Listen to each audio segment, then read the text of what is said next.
So we're here. Hello guys, welcome to part 2 of my Lexus IS300 build. This is just a reminder of how it looks right now. Igor, so we're here. Skal jeg bare rive den endnu her? Pause. I actually forgot to include this part in the first video. When I bought the engine from England, the engine and gearbox came on a pallet, as you see here. And the first actual wrenching in this build was actually just taking the gearbox apart from the engine.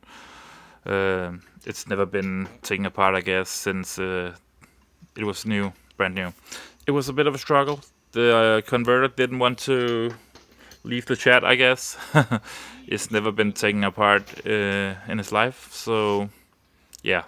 And I had no use for it, so we were just trying to wriggle it off, as you see here.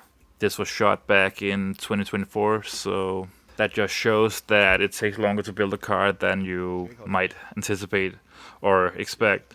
But this is also my first proper real build. I've had turbo starlets and Volvos with big turbos as well, but this is a build from the ground up, starting with the chassis with no engine and then building an engine on top of that. And yeah, this is pretty much how the engine came. There was bubble wrap all over, but yeah, this is how it came. Other than the random parts on the gearbox and such. And they just cut most of it. Like I said in the first video, catalytic converters was just cut and they threw random stuff. But yeah, this is how they did things. I guess I do things a bit different in UK versus Sweden and Denmark especially. And here I've just taken the manifolds off and yeah, and most of the auxiliary stuff. So not that far off from taking the head off. I know. The funny thing is, this pallet actually remained one of the most used store spaces, or how you should put it. Yeah, the storage arrangements for the engine.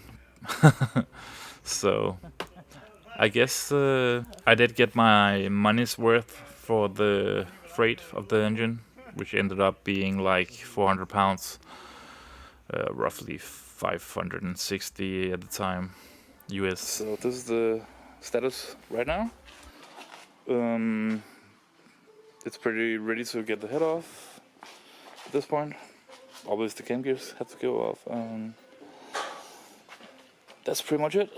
So hopefully it's gonna be sweet looking down there, but I guess we just have to find out. If you come early tomorrow, that would be good. That'll be good, alrighty. No visible rust at all. Except Except for the piston problem, no. Great. And for some inspiration. Bump, bump, bump.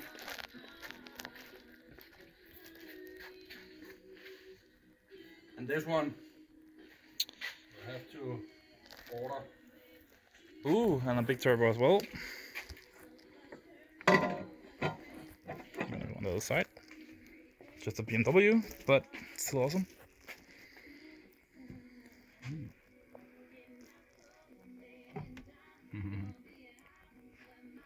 Yeah, looks awesome.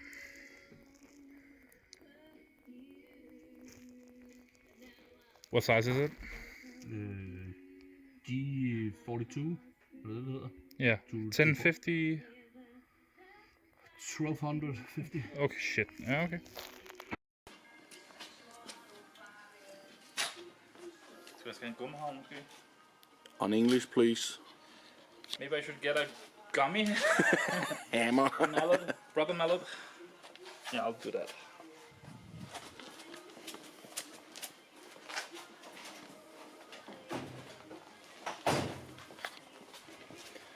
Very exciting.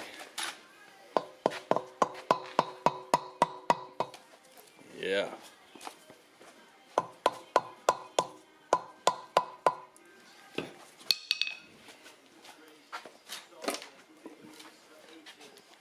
Oh. Good. Where to put it? You can put it on the tire.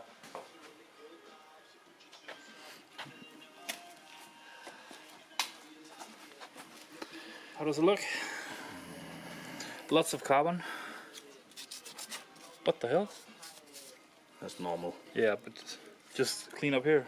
Yeah.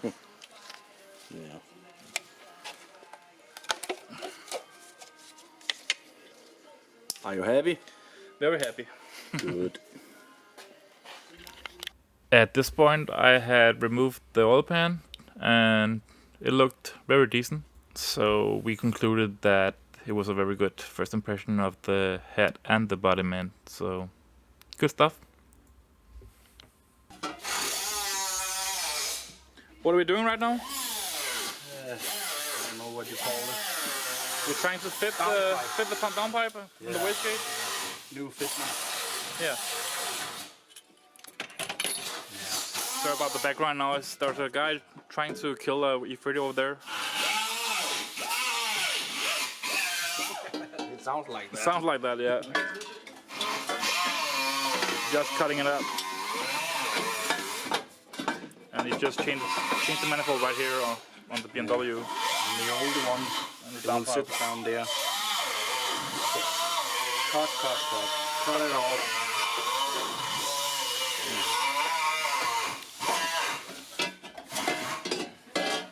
Oh. I included this clip due to the fact that I was in two mindsets whether I should keep it mostly OEM looking or going with the aftermarket intake like this one you see here before you. But due to the fact that I actually liked the GTE intake, I actually ended up going with that instead. I was though pretty sure that I didn't want to go with the GE over the head intake because that's just the stupid design from a performance perspective due to the fact that it gets way hotter when it sits on top of the engine. So I was, at first in two minds about which way to go, but I ended up going the OEM Toyota way, I guess. And yeah, here's some more of that cutting of the E30, because if you see closely, there's another JC in the shop, actually test fitted in the E30. So at this point there was actually 4 2JC engines in the shop, which is just a regular garage doing all kinds of vehicles, but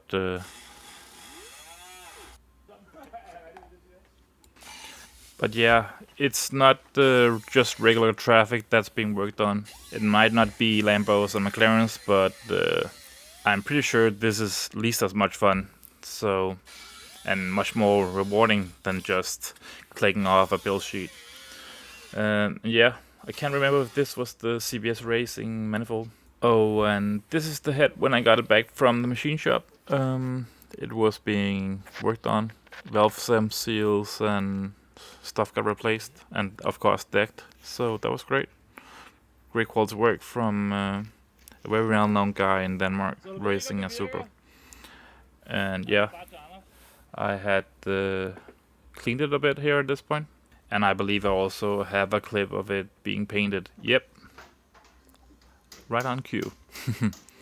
Yeah, not a super duper job, but I guess it is good enough. I think I used some VHT engine paint, and it haven't been a season yet, but I guess time will tell. And here we are cleaning the internal block. We were pretty much ready to check for clearances, so in order to do that and have a reliable set of data, you have to pretty much clean it in order to have your plastic gauge tell the full story. And here I'm just checking whether it was actually sticking or loose.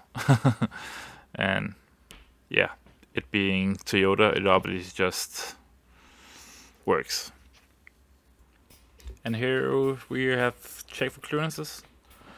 I just used the regular oil to have the main caps torqued down, and everything was a-okay. So that was actually kind of a relief, because I didn't balance the crank as you probably should do, but since I wasn't going for the moon in terms of HP numbers, we decided to just go with what we had. So we're here. Right now I'm just measuring each rod with a cheap scale, but as long as they're the same, they should be alright. And right now it's between 605 and 604 with the first three. So it's looking decent. Just to take the middle one here.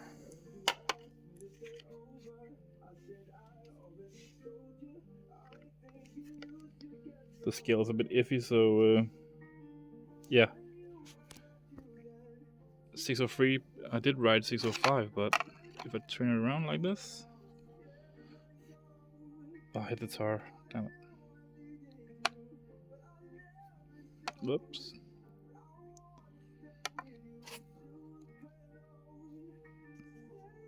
.604. So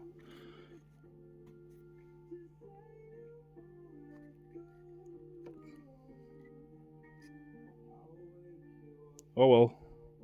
It did say 605 just before. It doesn't show decimals, but I guess it did 605. Maybe I should lean it on the edge to get a consistent measurement. And yeah, I'm gonna do that for the pistons as well. So there's at least somewhat of a balance in the engine. Oh, and these are just cheapo max pissing rods, max speeding rods. They're well proven. We make over 400 horsepower on them with the 1.3 4EFE engine, so we know they're good. They're rated for around 200 horsepower per rod, and I got 6 rods, so that should be plenty. And they are, like I said, well proven and with ARP bolts, and yeah, should be good. Yeah, so this was part 2 of this little build series. I hope you enjoyed the video, and I wish you a happy return in next week's video. Part 3 should be out next Friday, so yeah, thank you, bye bye.